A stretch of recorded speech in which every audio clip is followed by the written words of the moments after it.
Hello dear student, તો last વિડીયોમાં આપણે માર્ચ 2024ના પાર્ટ એ નું સોલ્યુશન કર્યું હતું. હવે આપણે આ વિડીયોમાં જૂન 2024ના પાર્ટ એ નું સોલ્યુશન કરીશું. ઓકે, તો અહીંયા આપણને ફર્સ્ટ એમસીક્યુ આપ્યો છે. શ્રેણિક એ અને બી 3/3 કક્ષાના શ્રેણિક છે.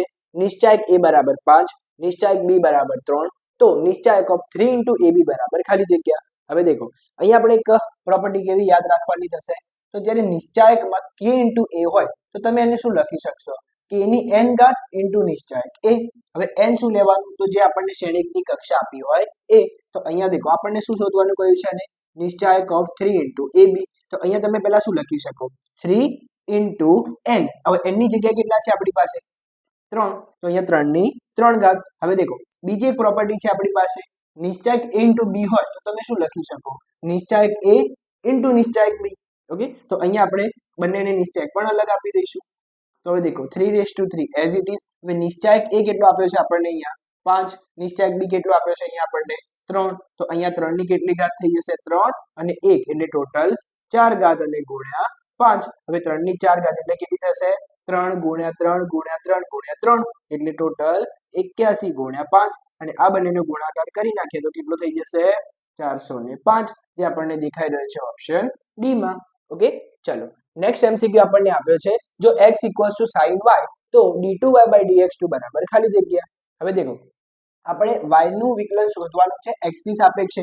તો અહીંયા આપણે વિધેય પણ એવું બનાવી દઈએ, મતલબ આ sin ને આપણે બીજી બાજુ લઈ જઈએ તો એ શું બની જશે, y equals to sin inverse x. હવે બંને બાજુ આપણે વિકલન અપ્લાય કરી દઈએ તો શું થશે, અહીંયા dy/dx અને sin ઇન્વર્સ x નું વિકલન શું હતું, 1/√1 - x².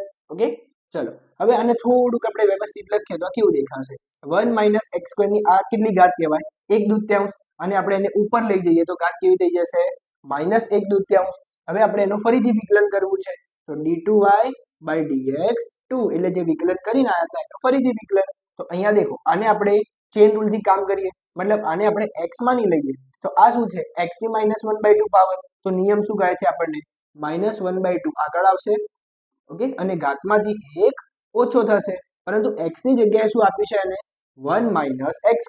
તો એનું બાજુમાં ફરીથી કરવું પડશે વિકલન, જે કેટલું થશે દેખો, અહીંયા 1 નું થઈ જશે 0 અને x² નું થઈ જશે 2x અને આગળની નિશાની હતી એની માઇનસ.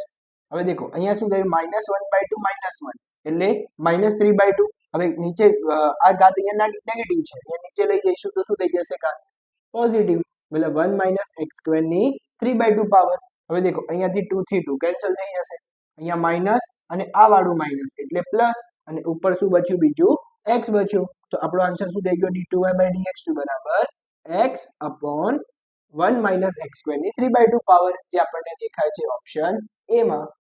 ચલો, તો નેક્સ્ટ એમસીક્યુ આપણને આપ્યો છે, xy equals to e⁻x - y માટે dy/dx બરાબર ખાલી જગ્યા. તો હવે દેખો, અહીંયા એક એવું કામ તમે કરી શકો કે x અને y નો ગુણાકાર આપ્યો છે, તો અહીંયા આપણે ગુણાકારનો નિયમ અપ્લાય કરીએ અને અહીંયા પણ એનું વિકલન કરીએ, ચેન રૂલ યુઝ કરીએ અને પછી આપણને dy/dx મળશે. અને જો તમારે એવું ના કરવું હોય તો જ્યારે વિધેય બે આવી રીતે ભેગા આવી જાય તો એવો વિધેય માટે તમે કેવી રીતે કામ કરી શકો, તો જ્યારે f ની અંદર x અને y બંને વિધેય હોય અને બરાબરમાં હંમેશા શું હોય, 0 હોય, તો પહેલા તો આપણે વિધેયને એવી રીતે બનાવી દઈએ તો xy માઇનસ e⁻x - y બરાબર શું બની જશે, 0 બની જશે. ઓકે, તો હવે તમે ડાયરેક્ટ અહીંયા શોર્ટ ટ્રીક થી કામ કરી શકો કે તમારે જો dy/dx શોધવું હોય તો આગળ આપણે કરીશું કમ્પલસરી માઇનસ. હવે આપણે કરીશું જ્યાં જ્યાં x વેરિયેબલ દેખાય એનું વિકલન અને y ને આપણે અચળ માનીને કામ કરીશું. ઓકે, તો અહીંયા દેખો, x y માં y તો અચળ છે તો x નું વિકલન x ની સાપેક્ષે 1, તો અહીંયા શું બચશે, y. હવે દેખો, e⁻x નું વિકલન e⁻x. ઓકે, પણ x - y હતો તો m ના m. હવે દેખો, આપણે કોની સાપેક્ષે વિકલન કરી રહ્યા છીએ, x ની સાપેક્ષે. તો અહીંયા બાજુમાં આપણે x ની સાપેક્ષે વિકલન કરીએ તો x નું વિકલન થઈ જશે 1 અને y ને તો આપણે અચળ માન્યા હતા તો એનું વિકલન 0. હવે નીચે સેમ ટુ સેમ કામ આપણે y માટે કરીશું, તો અહીંયા y નું વિકલન કરીએ તો એ ટાઈમે x અચળ રહેશે, તો y નું વિકલન y ની સાપેક્ષે 1 અને x હતો એમના m માઇનસ e⁻x - y નું e⁻x - y અને અહીંયા ફરીથી x - y નું કરવું પડશે. તો x ને અચળ માન્યો હતો તો એનું 0 અને y નું થઈ જશે 1 અને આગળ હતું માઇનસ એટલે આનું થઈ જશે વિકલન -1. ઓકે, હવે દેખો, અહીંયા તમને ક્યાંય e દેખાતો નથી, તો હવે દેખો, e⁻x - y ને તમે શું લખી શકશો, x ગુણ્યા y જે આપણને રકમમાં જ આપેલું છે. તો અહીંયા દેખો હવે y e raised to x minus y ની જગ્યાએ આપણે લખી દઈશું xy. હવે અહીંયા થઈ જશે માઇનસ માઇનસ પ્લસ અને અહીંયા પણ આવી જશે x ગુણ્યા y. ઓકે, હવે દેખો ઉપરથી આપણે જો માઇનસ y ને કોમન લઈ લઈએ, કોને કોમન લઈ લઈએ આપણે માઇનસ y ને, તો અહીંયા શું બની જશે x માઇનસ 1 અને નીચેથી આપણે x ને કોમન લઈ લઈએ તો બની જશે y પ્લસ 1. હવે અહીંયા માઇનસ માઇનસ થઈ જશે પ્લસ, તો આ શું બનશે પદ y બાય x અને અહીંયા બનશે x માઇનસ y અને નીચે y પ્લસ 1. તો એવો આપણને કયો ઓપ્શન દેખાશે અહીંયા y into x minus 1 upon x into y plus 1. તો correct option is B. Okay, ચલો હવે આ વિધેય તમે યાદ કરો તો શું હતું ગુડ વિધેય અને અગુડ વિધેય વાળો કન્સેપ્ટ. ઓકે, તો હવે નેક્સ્ટ એમસીક્યુ આપણને આપ્યો છે જો x equals to 80 square y is equals to 280 તો dy by dx બરાબર ખાલી જગ્યા. હવે દેખો અહીંયા x એ t નું વિધેય છે, y પણ t નું વિધેય છે, પરંતુ ઓપ્શનમાં આપણને x અને y વચ્ચેનું જ રિલેશન આપેલું છે. તો આપણે એક એવું કામ કરીએ કે x અને y ને પહેલા આપણે મર્જ કરવાનો ટ્રાય કરીએ. તો હવે દેખો તમે જો ધ્યાનથી અભ્યાસ કર્યો હોય તો તમને ખબર હશે કે આ જે પ્રચલ સમીકરણ આપેલું છે આપણને એ પરવલયનું દેખાઈ રહ્યું છે અને એવું નથી દેખાતું. તો દેખો અહીંયા આપણે y ને બંને બાજુ વર્ગ લગાડી દઈએ તો શું થશે y square equals to 4a square t square. Okay, હવે દેખો આને આપણે થોડુંક આવી રીતે લખીએ 4a into at square. હવે દેખો at square ની વેલ્યુ આપણને આપી દીધી છે, એ કેટલી ગઈ છે x, તો આપણે અહીંયા શું લખી શકીએ y square equals to 4ax. Okay, હવે આપણે વિકલન કરવું છે તો બંને બાજુ વિકલન લગાડી દઈએ તો y સ્ક્વેર નું વિકલન 2y અને y નું બાજુમાં થશે dy by dx. x ની સાપેક્ષે વિકલન કરી રહ્યા છીએ આપણે. હવે અહીંયા થશે x નું વિકલન 1 અને 4a અચળ હતા એમના એમ. ચાલો તો અહીંયા થશે આપણે છેદ ઉડાડી દઈએ તો અહીંયા 2 આવી જશે. તો dy by dx આપણને કેટલા દેખાય છે અહીંયા 2a by y, પરંતુ એવો આપણને કોઈ અહીંયાથી ઓપ્શન દેખાઈ રહ્યો નથી. તો હવે આપણે કેવી રીતે કામ કરીએ તો અહીંયાથી દેખો અહીંયા આપણે જો a ની વેલ્યુ અહીંયાથી લાવી દઈએ તો a ની વેલ્યુ શું થશે અહીંયાથી y સ્ક્વેર અપોન 4x. તો આ a ની વેલ્યુ આપણે અહીંયા મૂકી દઈએ તો આપણને રિલેશન આખું x અને y માં દેખવા મળી જશે. તો અહીંયા 2 by y હતા એમના એમ અને a ની જગ્યાએ આપણે લખી દઈએ y સ્ક્વેર અપોન 4x. તો અહીંયા એક y ની ઘાત ઉડી જશે, અહીંયાથી જો છેદ ઉડાડીએ તો અહીંયા 2 આવી જશે. તો અહીંયા આન્સર શું બચ્યો આપણી પાસે y અપોન 2x જે આપણને દેખાય છે ઓપ્શન એ માં. ઓકે, તો હવે નેક્સ્ટ એમસીક્યુ આપણને આપ્યો છે એક વર્તુળની ત્રિજ્યા 0.7 સેન્ટીમીટર પ્રતિ સેકન્ડના દરે વધે છે તો વર્તુળના પરિઘ વધવાનો દર કેટલો હશે. તો દેખો સૌથી પહેલા તો આપણને વર્તુળના પરિઘ માટે કામ કરવાનું કહ્યું છે તો એનું સૂત્ર આપણને આવડવું જોઈએ. તો વર્તુળના પરિઘને આપણે p થી બતાવીએ તો p સૂત્ર શું હતું 2πr. ઓકે, તમે p થી પણ રિપ્રેઝન્ટ કરી શકો અથવા c થી પણ રિપ્રેઝન્ટ કરી શકો. ઓકે, ચાલો તો હવે આપણે શું કામ કરવું છે એના વધવાનો દર શોધવો છે, મતલબ એનું વિકલન કરવું પડશે. હવે દેખો અહીંયા આપણને ત્રિજ્યા કોની સાપેક્ષે વધઘટ થતી દેખાય છે સે એટલે સેકન્ડ ઉપરથી. ઓકે, ચાલો તો અહીંયા આપણે શું કરી નાખીએ અહીંયા વિકલન આપણે સમયની સાપેક્ષે કરવું પડશે. તો ચલો p નું વિકલન સમયની સાપેક્ષે એટલે dp by dt. હવે આ તો કેવી ક્વોન્ટિટી રહેશે અચળ, તો હવે આપણે વિકલન કોનું કરવું પડશે ફક્ત r નું જે કેટલું થશે dr by dt. હવે દેખો dr by dt ની વેલ્યુ તમને આપી દીધી છે પ્રોબ્લેમમાં, કેટલી આપી છે 0.7. તો અહીંયા 0.7 ગુણ્યા 2 કરી નાખશો એટલે કેટલા થઈ જશે 1.4 પાઈ અને પાછળ એકમ લાગશે સેમી પ્રતિ સેકન્ડ. ઓકે, જે આપણને દેખાય છે ઓપ્શન સી માં. ઓકે, ચાલો હવે વિધેય y બરાબર 6 minus 9x minus x square એ ખાલી જગ્યા અંતરાલમાં ચુસ્ત રીતે વધે છે. હવે દેખો વધઘટ નક્કી કરવી હોય તો સૌથી પહેલા શું કરી નાખો એનું વિકલન કરી નાખો. તો ચલો dy by dx શું બનશે અહીંયા 6 તો અચળ છે એટલે એનું વિકલન 0 minus 9x નું વિકલન -9 minus x સ્ક્વેર નું વિકલન -2x. હવે નિયમ શું કહે છે આપણને કે ભાઈ dy by dx બરાબર 0 લઈ લેવાનું. ચલો dy by dx કેટલું આવ્યું -9 2x બરાબર 0. તો અહીંયાથી આપણે x ની વેલ્યુ નીકાળવી પડશે. તો x ની વેલ્યુ નીકાળો તો -2x આ બાજુ જશે તો +2x અને અહીંયા હતા -9 એમના એમ. હવે દેખો બે ગુણાકારમાં છે આ બાજુ જશે તો ભાગાકારમાં. તો x ની વેલ્યુ આપણને કેટલી મળી ગઈ -9/2. ચલો હવે આપણે શું કરીએ અહીંયા એક સંખ્યા રેખા ઉપર બતાવી દઈએ. તો આ છે આપણી પાસે -9/2. હવે દેખો એને -9/2 એટલે તમે શું કહી શકો -4.5. હવે એને ડાબી અને જમણી બાજુ ગમે તે એક બાજુને આપણે પકડીએ, માની લઈએ કે આ બાજુની કિંમત કોઈ પકડીએ અને અહીંયાથી કોઈ પણ એક કિંમત આપણે ધારી લઈએ. તો અહીંયાથી આપણે ધારી લઈએ ધારો કે 0, અહીંયા ક્યાંક 0 હશે, અહીંયા -4.5 થી જમણી બાજુમાં ક્યાંક 0 હશે.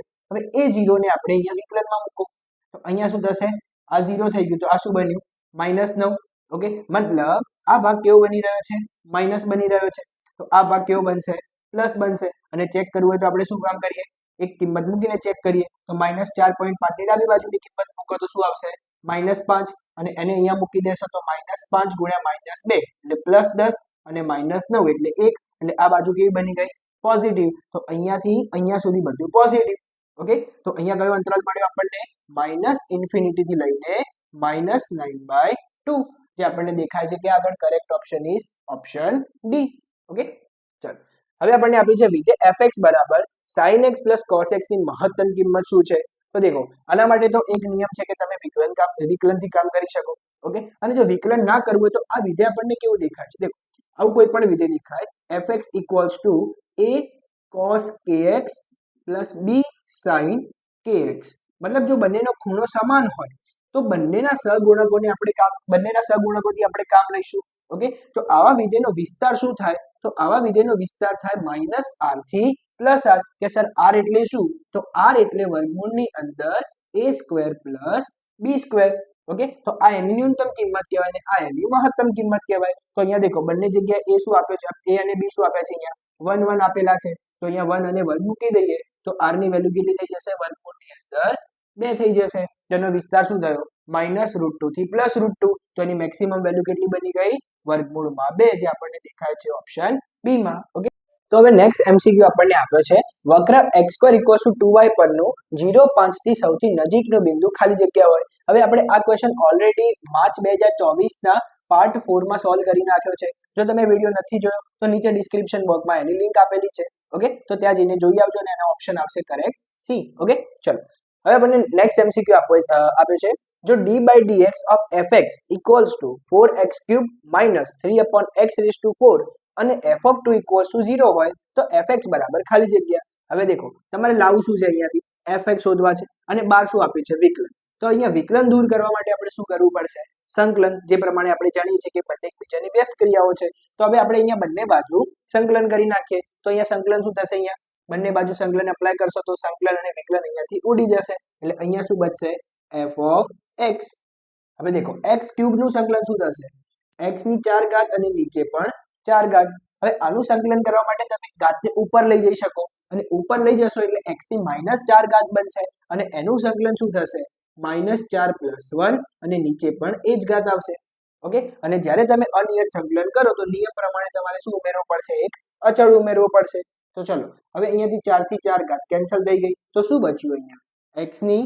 4 ઘાત હવે દેખો -4 + 1 એટલે શું બનશે ભાઈ -3 અને ઉપર પણ શું હતા -3 તો એ બંનેને આપણે કેન્સલ કરી દઈએ તો અહીંયા શું બનશે પ્લસ અને x ની કેટલી ઘાત થઈ ગઈ અહીંયા -3 ઘાત અને એને આપણે જો વ્યસ્ત કરી નાખીએ તો પ્લસ ઘાત બનાવી શકીએ અને પ્લસ c પરંતુ આપણને એવું કોઈ ઓપ્શન અહીંયા દેખાઈ રહ્યો નથી અહીંયા તમારે c ની વેલ્યુ ફાઇન્ડ કરવાની છે તો એના માટે એને આપણને શું આપી છે એક કન્ડિશન કેવી કન્ડિશન કે f(2) = 0 મતલબ જ્યાં જ્યાં તમને x દેખાય ત્યાં જો તમે 2 મૂકી દેશો તો અહીંયા વિધેયની કિંમત કેટલી છે 0 તો ચલો અહીંયા આપણે શરતનું કામ કરીએ f(2) = 0 તો શું થશે અહીંયા 2 ની 4 ઘાત વત્તા 1 ભાગ્યા 2 ની 3 ઘાત વત્તા c અને એની કિંમત શું છે અહીંયા 0 ઓકે ચલો 2 ની 4 ઘાત એટલે 16 2 ની 3 ઘાત એટલે 8 તો અહીંયા શું બનશે 16 વત્તા 1 ભાગ્યા 8 વત્તા c બરાબર 0 હવે અહીંયા આપણે c ની કિંમત શોધવી છે તો આ બંને પદને આ બાજુ લઈ જઈશું તો શું થઈ જશે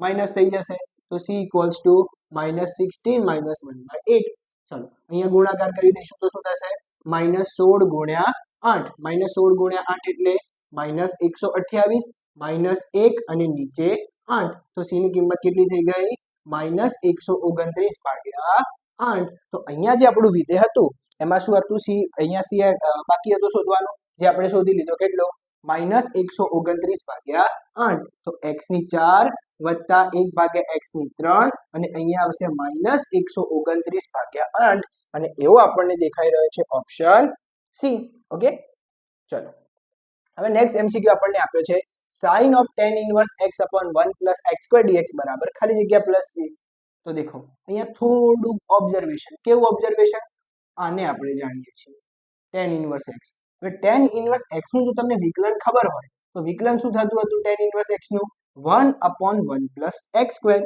d by dx tan inverse x equals to 1/1 plus x square અને અહીંયા આપણે આને જો t માની લઈએ તો અહીંયા દેખો આપણને એવું એનું વિકલન tan inverse x નું વિકલન અહીંયા સેટ થતું જોવા મળી રહ્યું છે ઓકે તો આને જો આપણે t માની લઈશું તો હવે આપણું પદ કેવું બનશે અહીંયા sin t અને આખું ટર્મ નીકળી જઈને શું આવી જશે એની જોડે dt આવી જશે ઓકે અને sin t નું સંકલન જે પ્રમાણે આપણે જાણીએ છીએ શું થશે ભાઈ માઇનસ cos t અને આપણે એડ કરવો પડશે કોન્સ્ટન્ટ c હવે દેખો t ની વેલ્યુ પાછી મૂકી દઈએ t શું એઝ્યુમ કર્યો તો અહીંયા આપણે tan ઇનવર્સ x તો cos of tan inverse x plus c જે દેખાય છે આપણને ઓપ્શન a માં ઓકે